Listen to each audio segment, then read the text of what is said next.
Sur ce plateau, avec moi pour ce tout premier numéro de la revue de presse, comptant pour cette semaine, Johannes Toano. Johannes Toano, bonjour. Joël Tondy, bonjour.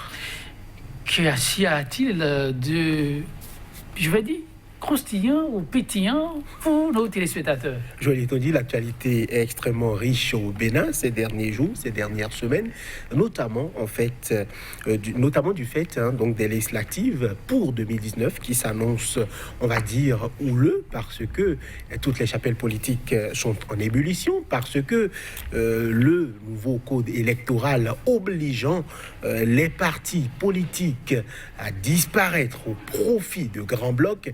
Et donc, ces tractations font que beaucoup donc, de formations politiques adhèrent soit à tel ou tel autre bloc, et les opposants aussi sont résolument en train de s'armer pour affronter le camp de la majorité présidentielle. Une revue plus ou moins politique. Tout à fait. Et on va démarrer avec le confrère de la matinée qui affiche donc en manchette: Bénin, les forces politiques de l'opposition haussent enfin le ton.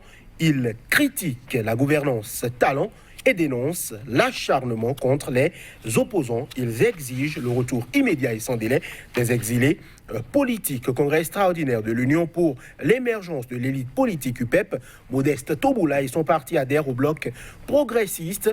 Réforme du système partisan, le parti Réseau Atao rejoint officiellement la dynamique républicaine. Le pays émergent face aux dérives de la rupture et aux violations répétées des lois de la République, l'opposition ensemble pour dire non à la mort programmée de la démocratie sous talent. Assainissement de l'enseignement béninois, l'Institut Serco n'est pas reconnu par l'État béninois, selon le professeur Dodji à Mouzoumvi. Le président de l'UNAMAB sur Café Média: on n'est plus dans un état de droit.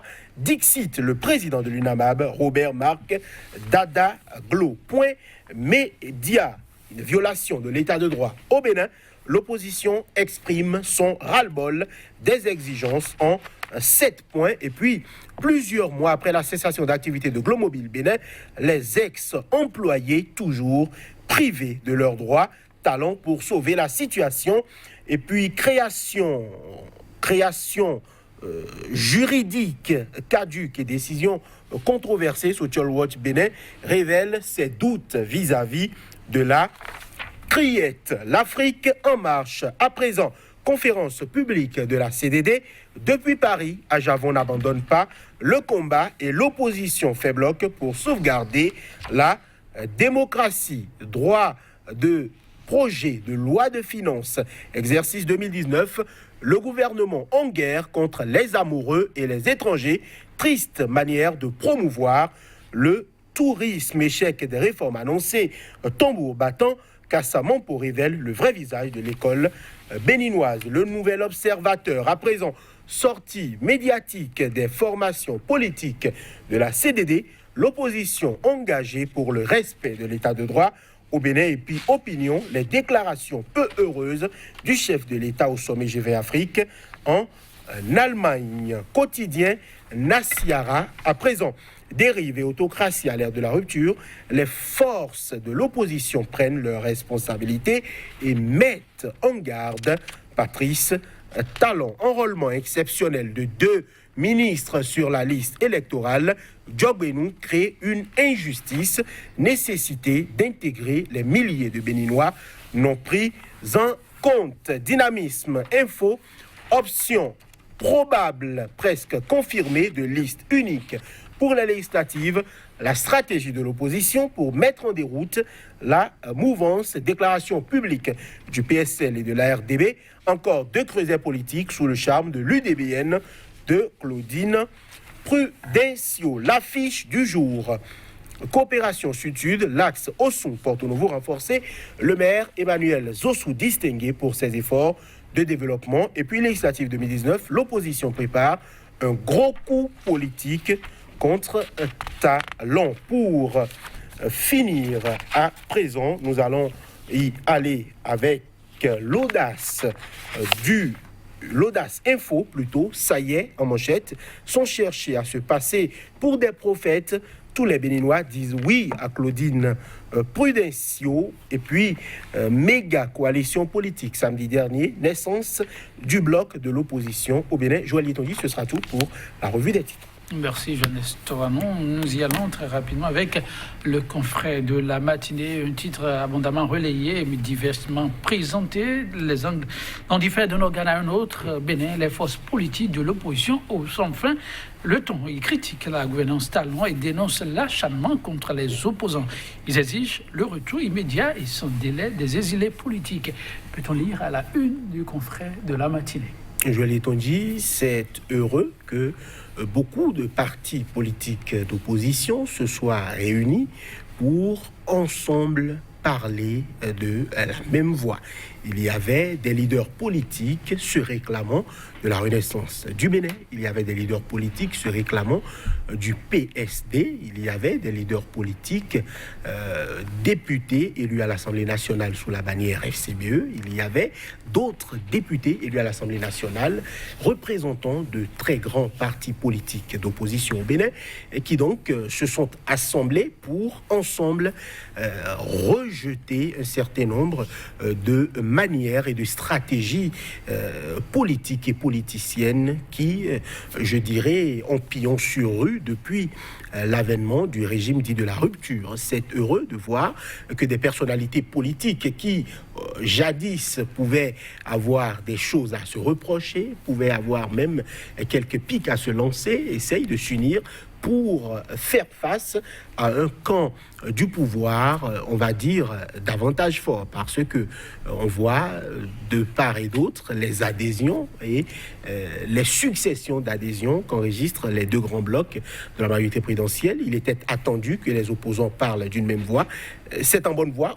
On aurait pu peut-être s'attendre à autre chose. Pourquoi pas voir la plupart des ténors de l'opposition, mais visiblement les opposants sont assez fins, assez malins, assez calculateurs. Ils n'ont pas forcément envie, je dirais, pour avoir été de cette sortie-là, ils n'ont pas forcément envie de dévoiler toute leur stratégie à l'ennemi politique. Ils ont quand même montré la voie. On sent visiblement qu'il devrait y avoir une liste commune, ou peut-être deux listes. Je ne suis pas dans le secret des dieux, mais ce qui est sûr, c'est que l'opposition risque d'aller à ces législatives-là unie, puisque le nouveau code électoral obligeant tout le monde à avoir au moins 10% avant d'être éligible, avant de pouvoir aller à l'Assemblée, l'union devra donc faire la force, et c'est heureux de constater que l'opposition est en train de réfléchir à une stratégie commune.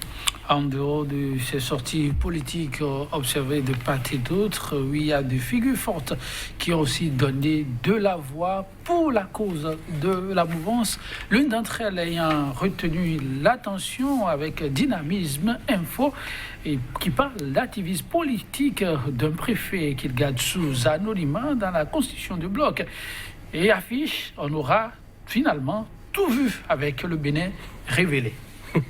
Joël Yetonji, c'est vrai que c'est assez surprenant de voir un préfet de département s'afficher politiquement, eu égard notamment au code électoral qui prévaut en République du Bénin, qui formellement interdit la chose. C'est vrai que selon les recoupements que nous avons, il ne s'est pas présenté physiquement à cette sortie où on parlait de son regroupement politique pour le compte du chef de l'État, mais il a pris la parole officiellement, notamment sur certains médias dans la semaine, pour annoncer ce qui allait se passer. C'est surprenant, mais plus rien ne devrait surprendre dans la République, puisque plusieurs Rubicons ont déjà été franchis de par le passé. Donc, si peut-être j'avais peut-être un conseil à donner, je reconseillerais ou je conseillerais vivement à notre cher préfet de peut-être candidater dans une autre commune, dans un autre département, et sans doute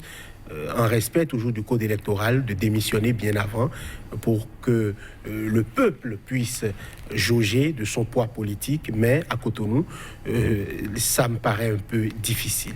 En tout cas, notre politique, notre juridique, j'allais dire, le pays émergent nous amène sur un autre terrain et nous apprend qu'après le communiqué officiel de l'UNAMAB, eh bien, le président de l'UNAMAB s'est prêté aux questions de nos confrères. C'est bien sûr sur Café Média. Il rapporte les propos de Roch Marc Dadaglo, je cite Robert Marc Dadaglo, je cite: on n'est plus, dit-il, dans un état de droit. Fin de citation. Le Bénin aurait changé de statut démocratique. Joël Yetondi, il y a un certain nombre de lois qui sont votées qui peuvent permettre à des magistrats de tenir ce genre de propos. Je vais peut-être parler notamment du code électoral qui aurait été voté nuitamment. C'est un député qui l'a dit le week-end écoulé, quelque part vers 2 heures du matin. Avec une dizaine de députés qui étaient à l'Assemblée, c'est surprenant que des lois puissent être votées à pareille heure sans que la majorité des députés ne soient informés ou ne fassent le déplacement. Il y a aussi le fait que...